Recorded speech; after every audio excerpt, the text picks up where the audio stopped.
2023년 대한민국 결혼한 가정에서 출산율이 가장 많은 연령대가 어딘가라는 통계를 보았습니다.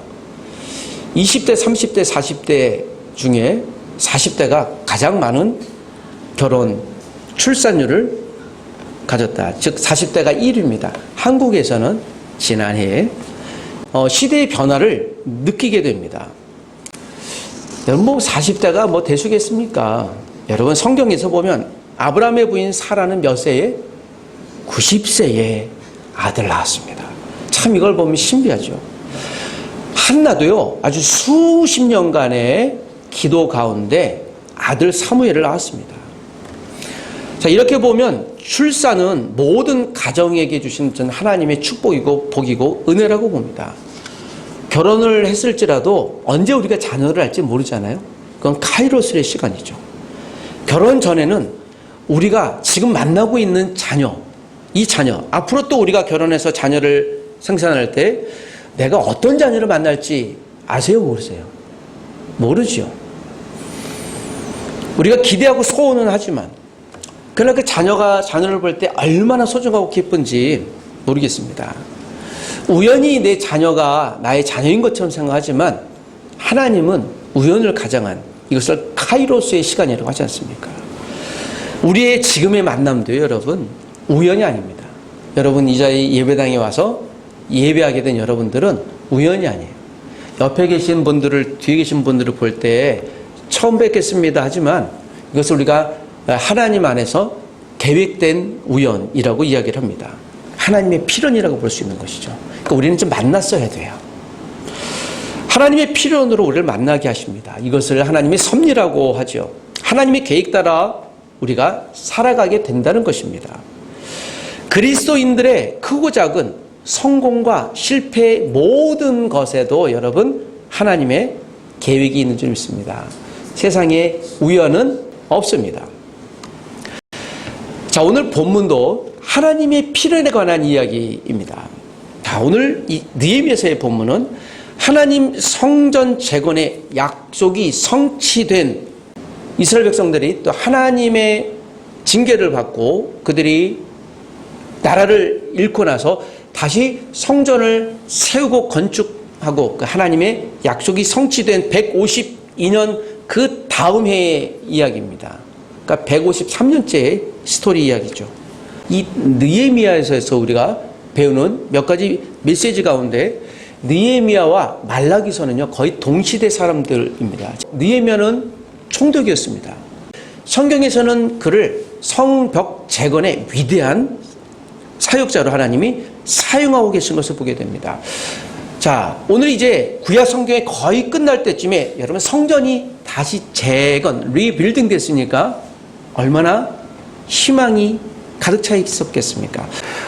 오늘 본문은 하나님의 성전 재건의 약속이 성취된 152년째 이야기인데요.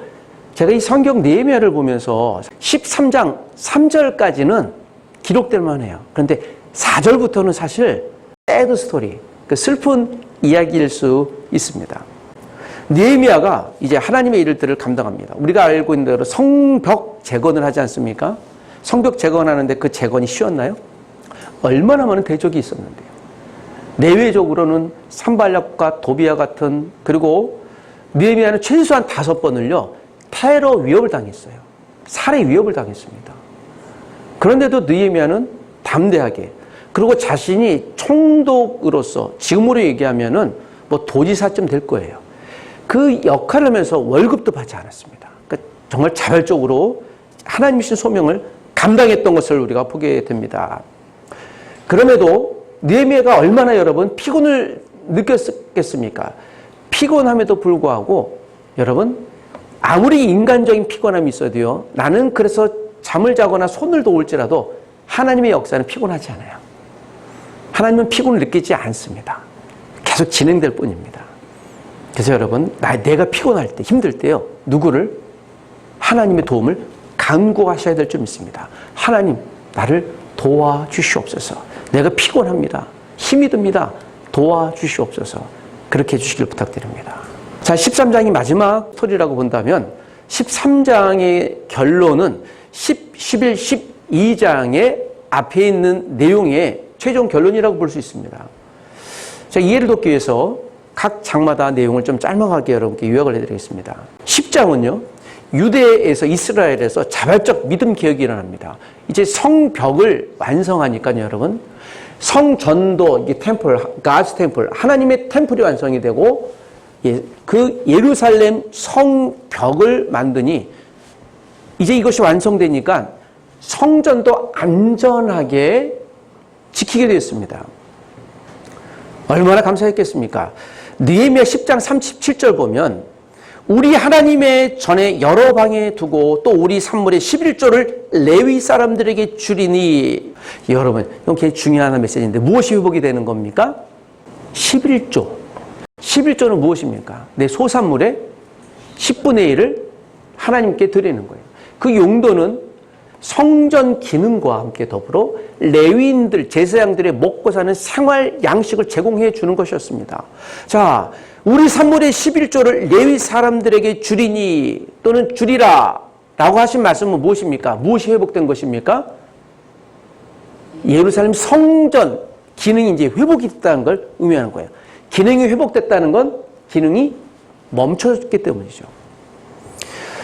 이것이 오늘 1차, 2차 귀환 후에 그리고 3차 성벽 완성이 되고 난 뒤의 이야기예요. 그리고 10장에서 보면 몇 가지 느헤미야가 계획을 일으켜요. 이방인과 결혼 금지, 안식일을 지키는 것, 11조를 지켜 레위인과 제사장들을 돌보는 것. 자, 이게 이제 국가적인 개혁이 일어난 거예요. 큰 개혁이 일어났습니다. 11장의 스토리는 이제 10장과 더불어서 믿음이 회복이 됐으니까 예루살렘 도시 기능 회복을 위해 이주할 사람들이 필요했습니다. 여러분, 예루살렘 성전과 성벽이 크게 완성됐잖아요. 근데 문제는 여기 사람이 살지 않아요. 그러니까 어떻게 해요? 성벽 안에, 예루살렘 안에 사람이 있어야 안전할 것 아닙니까? 여러분, 집을 1년, 2년, 10년 동안 비워두면 어떤 일이 벌어져요? 집이 문제가 생기죠. 크랙이 생기고요. 그래서 예루살렘 도시 기능을 회복하기 위해서 사람들을 이주시켰습니다. 지금으로 얘기하면 이제 신도시 재개발이라고 할 수 있는 것이죠. 그런데 사람들이, 여러분, 자기가 살던 지역, 즉 이스라엘이라는 전체 지역에서 예루살렘 도시에 누가 가겠습니까? 할 때 올 사람이 얼마나 있었을까요? 아니, 내가 살던 지역에서 편안히 살고 있는데 오라고 하면 새로운 곳을 정착해야 되잖아요. 많이 없었어요. 그래서 세 가지 정책을 의지적으로 해요. 이게 11장의 스토리입니다. 타 지역 백성들의 지도자들, 리더들은 의무적으로 예루살렘으로 올 것. 또 일반 백성들은 제비를 뽑아서 10분의 1은 예루살렘으로 반드시 올 것. 그리고 자원하는 사람들도 올 것. 그래서 사람들을 살게 합니다. 그 명단이 쭈르르 나와요. 예루살렘이라는 도시기능이 회복되는 거죠.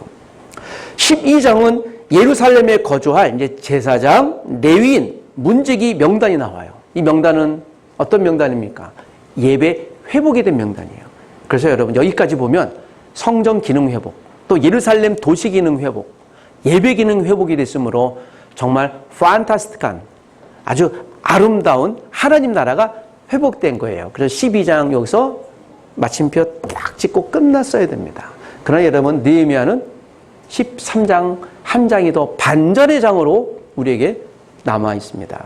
자, 13장엔 어떤 일이 벌어졌을까요? 우리가 오늘 읽었던 본문보다 좀 앞에 보면 여러분 성경을 잠깐 보십시오. 13장 1, 2, 3절과 3절과 4절은요, 1년의 시간 간격이 있습니다. 1, 2, 3절을 보면 그날에 모세의 책을 낭독하여 백성에게 들렸는데 라고 얘기를 해요.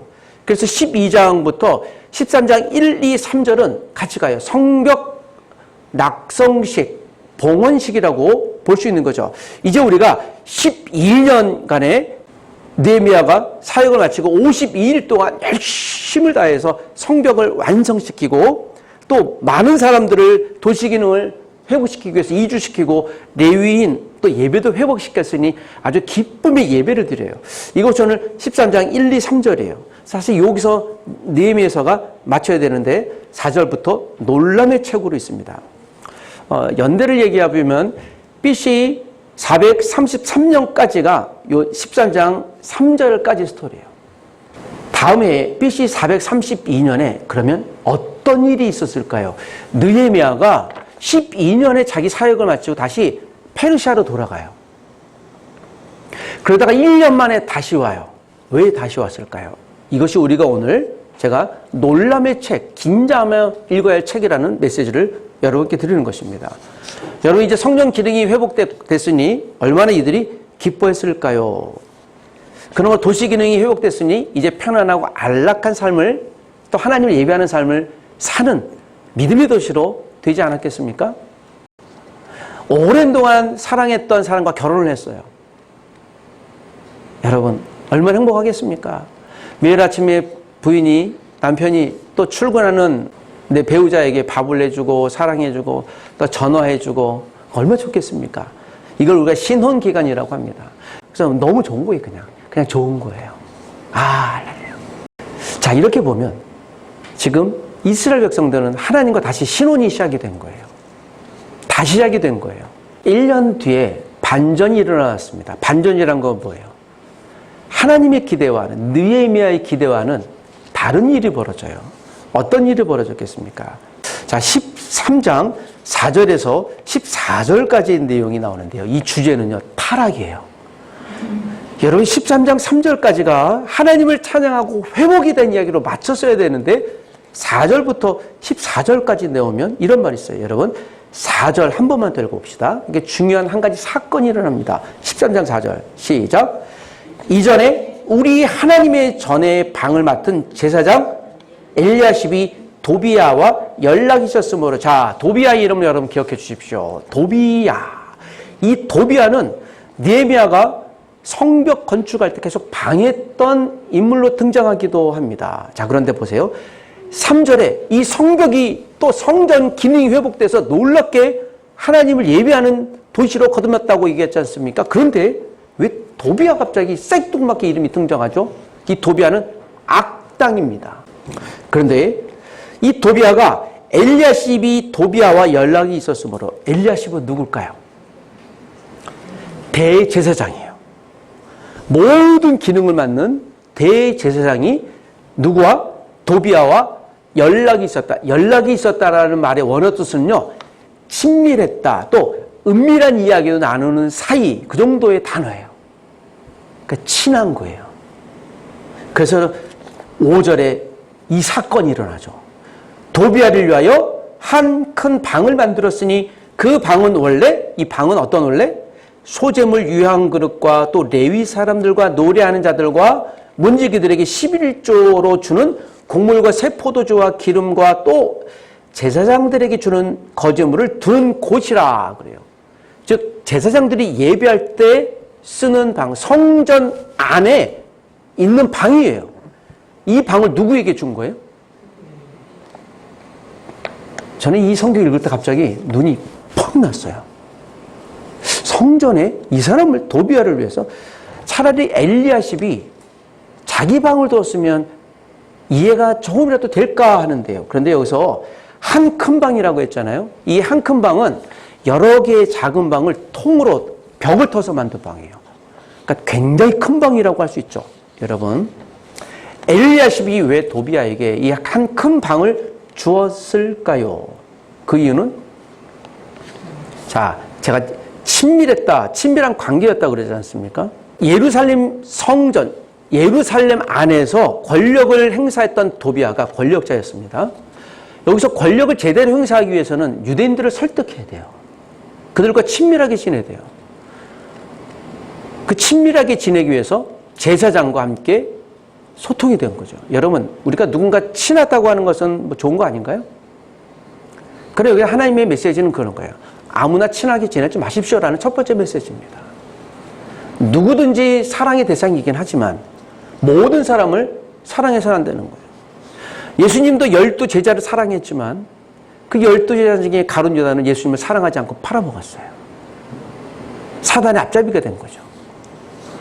여기서 오늘 도비야가 그리고 엘리야십이 그 통로가 된 거예요. 특별히 제사장이 이런 일이 일어납니다. 여러분, 불과 1년 전에 무슨 일이 있었습니까? 성벽 재건에 어마어마한 영적인 축제가 일어난 거예요. 마치 부흥회가 일어난 거예요. 부흥회 가서 하나님의 말씀을 듣고 하나님 I love you God 사랑합니다. 그래 뜨겁게 하나님을 만난 경험들이 꼭 여기 있으신 분들도 그런 경험이 있으실 거예요. 너무 감사하고 하나님 헌신하고 불과 1년 전에 그랬는데요. 1년 뒤에 지금 무슨 일이 일어난 거지? 그래서 이건 사건이에요. 빅 이벤트예요. 더 sad story. 정말 슬픈 이야기지만 어떤 일이 일어났을까요? 예, 여러분 지금 엘리야십이 도비아와 밀착 관계를 했을까요? 질문이요. 왜 밀착 관계가 되어졌을까요? 왜요? 그런데 6절에 보니까 그때는 내가 예루살렘에 있지 아니하더니 내가 누구예요? 느헤미야예요. 느헤미야가 예루살렘에 있지 않고 다시 페르시아로 갔을 때 여기서 중요한 메시지예요. 종교 개혁자 한 사람이 없으니까 나머지 사람들이 즉 도시와 국가가 어떻게 된 거예요? 무너진 거예요. 여기서 우리가 두렵고 떨림으로 이 사실들을 받아들여야 돼요. 여러분 우리 가족 중에 남편과 아내 또는 자녀가 있을 것입니다. 회사도 마찬가지일 거예요. 국가도 마찬가지일 겁니다. 요새 우리가 한 사람의 중요성을 많이 느끼잖아요. 한 사람이 어떤 결정을 하는 것을 그 결정의 영향력이요. 한 가정, 회사, 학교, 국가의 영향이 철저히 미치는 걸 우리가 보지 않습니까? 느헤미야 한 사람이 1년 동안 자리 비웠다고 해서요. 이전으로 다시 돌아갔고 아니 더 타락한 것을 보게 돼요. 이때 느헤미야가 이 소식을 들었어요. 페르시아에 있다가. 그래서 본문이 이제 기록이 되는 거예요. 7절에 보니까 예루살렘에 이르렀어요. 다시 허겁지겁 와서 보니까 엘리야십이 도비아를 위하여 하나님의 전들의 방을 만든 악한 일을 안전. 이건 악한 일이라고 얘기한 거죠. 8절에 내가 심히 근심하여 도비아의 세간을 그 방 밖으로 다 내어던지고 명령하여 도비아의 모든 것들을 다 끄집어냈어요. 화가 난 거죠. 지금 엘리야십과 도비아에게 큰 경고라고 볼 수 있는 것입니다. 자, 저는 이것을 통해서 다시 부흥 이후에 다시 타락이 온 거예요. 우리가 중요한 메시지입니다. 여러분, 내가 하나님께 큰 은혜를 받았고 또 하나님께 약속을 받았다 치더라도요. 그것이 지키는 것이 더 중요한 거예요. 여러분, 그래서 우리가 하나님께 믿음을 고백할 때 오늘 하나님에 대한 사랑을 유지하기 위해서 이 주일날 예배하는 것은요. 지키는 거예요. 이를 잃어버리면 다시 오늘 도비아처럼 엘리야처럼 될 수 있는 거예요. 우리 그리스도인의 타락은요. 멀리서 찾을 필요성이 없어요. 기본을 지키는지 안 지키는지에 따라 우리가 타락이 시작됐다 그렇지 않다라고 판단하시면 거의 정할 것입니다. 그리고 15절에서 22절까지 느헤미야가 다시 두 번째 개혁을 일으켜요.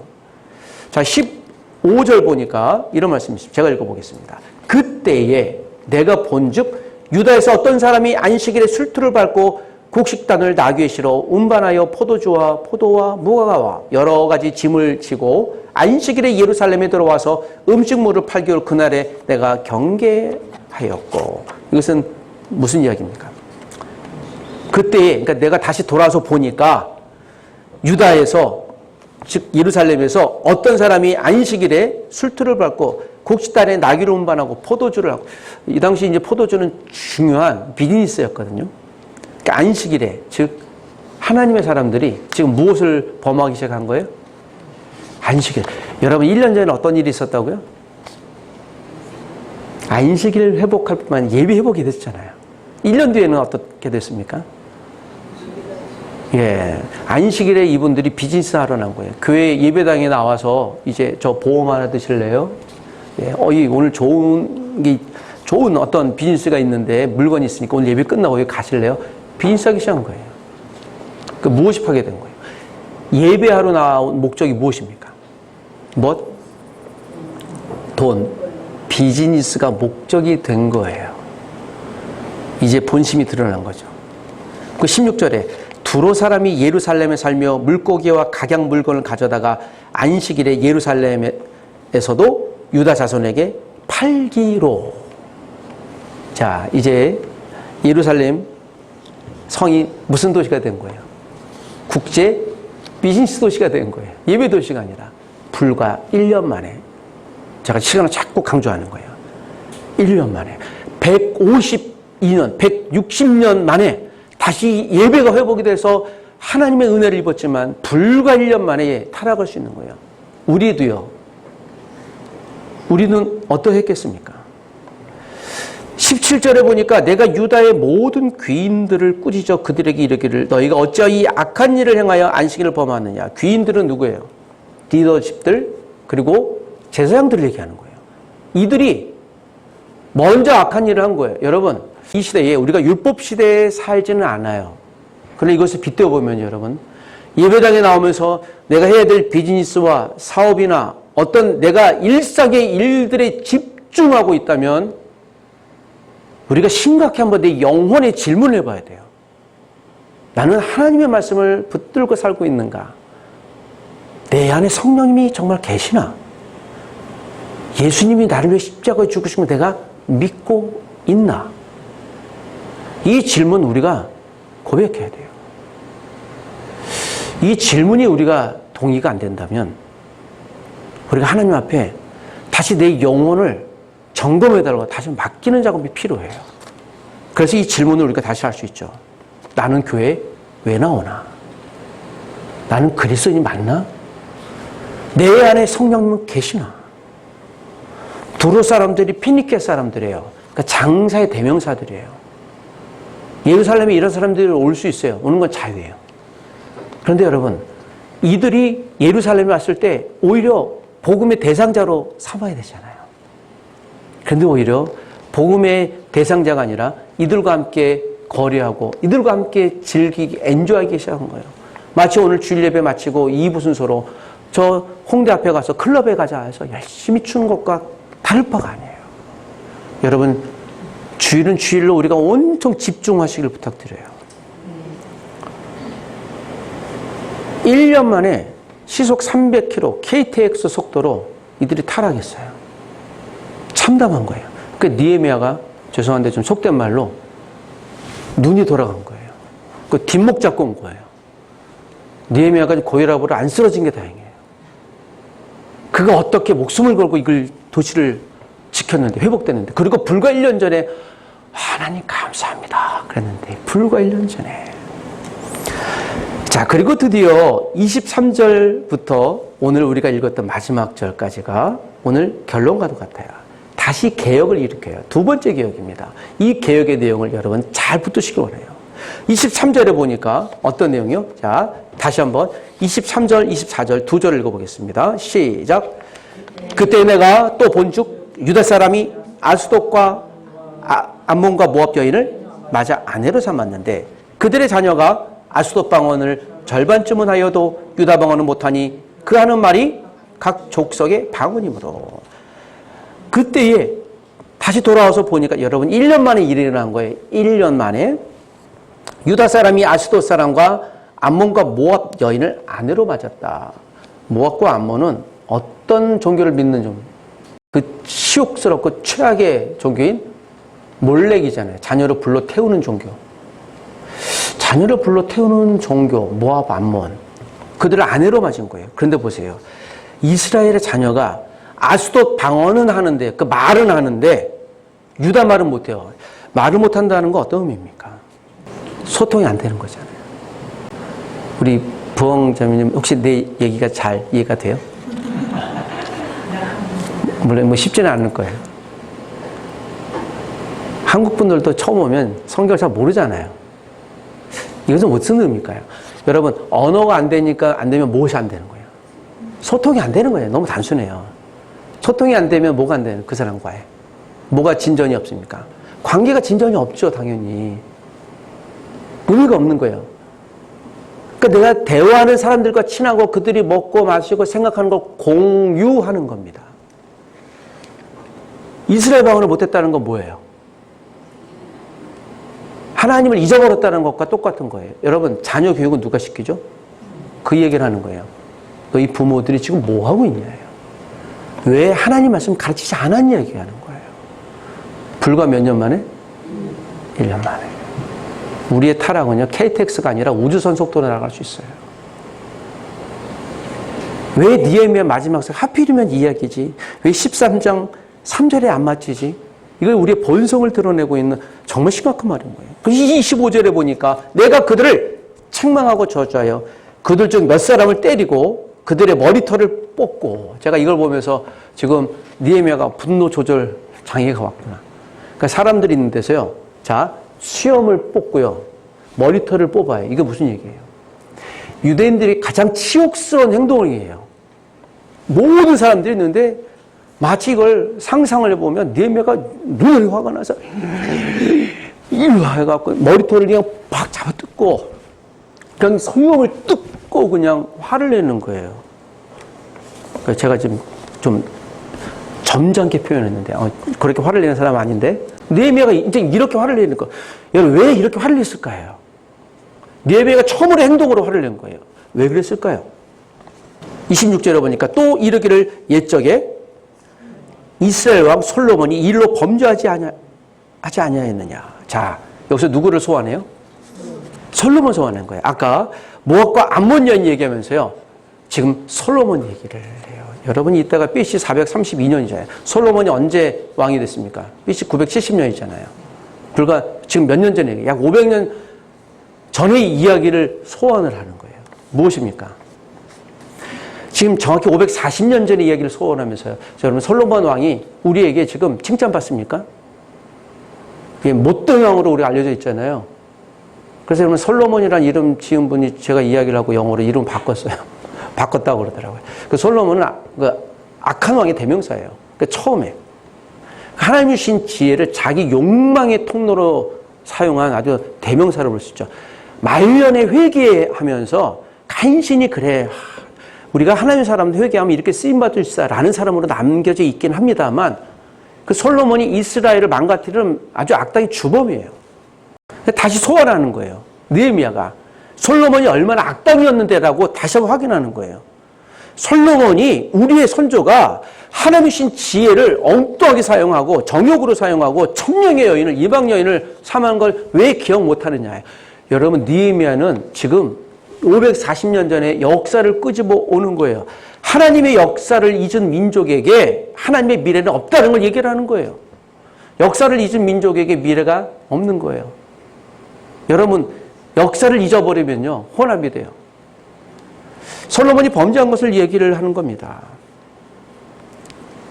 오늘도 우리에게 하나님 앞에 다시 한번 회복되어야 될 믿음의 역사는 무엇이겠습니까? 우리가 실수할 수 있어요. 실패할 수도 있습니다. 성공할 수도 있어요. 그러나 여러분, 그것에 대해서 우리가 몰입만 안 하면 돼요. 이 말씀 이후에 이제 28절부터 30절까지 마지막을 이렇게 정리합니다. 28절에 보니까 엘리야십의 손자 요야다의 아들 하나가 등장해요. 자, 28절을 한 번 더 읽어보겠습니다. 다 같이 시작. 대제사장 엘리야십의 손자 요야다의 아들 하나가 호론 사람 산발렙의 사위가 되었으므로 내가 쫓아내어 나를 떠나게 하였느니라. 자, 이제 이 대제사장 엘리야십의 손자잖아요. 그리고 요야다의 아들 하나예요. 이 사람 이름이 없어요. 이름이 왜 없을까요? 이 사람은 공동체에서 쫓겨났던 사람이에요. 하나님을 버린 사람이에요. 그래서 이름이 등장하지 않아요. 대제사장의 아들인데도 불구하고. 호론 사람 산발라. 호론 사람은 이스라엘 에브라임 종족의 한 지파예요. 호론 사람 산발랏의 사위가 되었대. 산발랏은 어떤 뜻일까요? 이건 중요한 메시지예요. 산발랏은요, 달의 신이 축복하다예요. 바벨론이 어떤 신을 믿었을까요? 태양과 달의 신을 믿었어요. 달의 신이 축복하는 사람. 여러분, 이 사람 유대인이에요. 이름은 어떤 이름을 갖고 있어요? 바벨론 이름을 갖고 있는 거예요. 이 사람은 사마리아 총독이에요. 그런데 여러분, 이 사람과 누가? 대제사장의 손주가 결혼한 거예요. 갈 때까지 간 거예요. 1년 전에 하나님이 160년을 기다려 회복시켰지만 1년 뒤에 어떤 일이, 지금 what happened? 어떤 일이 벌어지고 있지? 지금 느헤미야가 저 이야기를 하면서 얼마나 마음이, 심장이 두근거렸겠습니까? 제가 이걸 보면서요, 요야다 아들 좀 때리고 싶었어요. 아니, 부모님의 얼굴에 먹칠을 해도 이번 소식. 그런데 여러분, 엘리야십 자체가 누구하고 교제했어요? 도비야. 여러분, 도비야의 지도자가 산발랏이에요. 서로 내통한 거예요. 도비야는 여러분 암몬 사람이에요. 도비야는 여러분 이 이름은요 유대 이름이에요. 근데 이방인인데 유대 이름을 갖고 있어요. 또 이 산발랏은 유대인인데 바벨론 사람으로 갖고 해요. 제가 그래서 이렇게 얘기를 해요. 성경에는 밀정이라고 해요. 스파이라고 제가 이 두 사람을 지목한 거예요. 아, 이 사람 스파이였구나. 하나님 나라를 내쫓는 스파이였구나. 여러분, 이 스파이가 누구를 타겟팅한 거예요? 종교 최고 지도자를 타겟팅하니까요. 11조는 어떻게 되는 거예요? 없어지죠, 당연히. 예루살렘 성전 안에 누구의 방을? 도비야의 방을 준 거예요. 이방인의 방을 준 거예요. 이거 말이 안 되잖아요. 여러분, 이 타락은 어찌 됐겠습니까? 그래서 29절에 내 하나님이여 그들이 제사장의 직분을 더럽히고 해요. 그리고 그들을 기억하옵소서 얘기해요. 여러분, 이 기억하다는 말이 31자 다시 한번 나와요. 이건 굉장히 하나님의 단호한 말씀인 거예요. 내가 이와 같이 그들에게 이방 사람을 떠나게 하여 그들을 깨끗하게 하고 또 제사장과 레위 사람의 반열을 세워 각각 자기 일을 맡게 하고 다시 제사장들의 일을 맡긴 거예요. 다시 맡겼다는 건 뭐죠? 예배가 무너졌다는 거예요. 그러니 여러분, 이 글을 쓰면서 느헤미야는 뒷목 안 잡을 수가 없는 거예요. 그리고 31절에 또 정한 기한에 나무와 처음 익은 것을 드리게 하였사오니 내 하나님이 나를 기억하사 복을 주옵소서. 정한 기한에 나무와 처음 익은 것을, 나무는 번제 화목제예요. 처음 익은 것은요, 제사장에게 드리는, 레위에게 드려야 될 11조를 얘기를 한 거예요. 지금 뭐가 무너진 거예요? 11조가 무너진 건 무엇이 무너지는 거예요? 예배가 무너지는 거였잖아요. 이 이야기를 또 어디서 하죠? 말라기에서 똑같이 하죠. 그 동시대의 스토리예요, 말라기와. 지금 느헤미야서의 스토리가. 말씀을 정리합시다. 사랑하는 가족 여러분, 에스라와 느헤미야가 일평생 자기의 인생을 바치며 하나님의 메신저로 살았습니다. 한 사람은 제사장으로, 한 사람은 권력자로 살았지만 자기의 것을 누리지 않았어요. 거룩한 삶을 회복하려고 하다가 혹시 주저앉아 있지 않습니까? 느헤미야가 주저앉고 싶을 상황이 한두 번이었을까요? 얼마나 피곤했을까요? 얼마나 배신감이 들었을까요? 얼마나 낙담했을까요? 이 인간들이 안 되니 하나님, 얼마나 좌절했을까요? 그럼에도 그는 끝까지 하나님이 자기에게 맡겨준 자리를 지켰던 것입니다. 여러분, 우리 그리스도인은 피곤할지라도 영적 감각을 잃지 말아야 됩니다. 시각, 청각, 후각, 미각, 촉각, 오감이 있지만 우리가 마지막 영적 감각 놓치지 말아야 돼요. 곰팡이가 있어서 어둡고 차가운 것이 아니에요. 어둡고 차가운 데로 내버려두니까 곰팡이가 생기는 것뿐이에요. 우리의 영혼은 지금 차가운 지하실처럼 혹시 방치되어 있지 않습니까? 내 영혼이 하나님의 말씀을 듣는데 자꾸 거부감이 일어나십니까? 그럴 수도 있지. 방종하지 마십시오. 위험한 신호예요.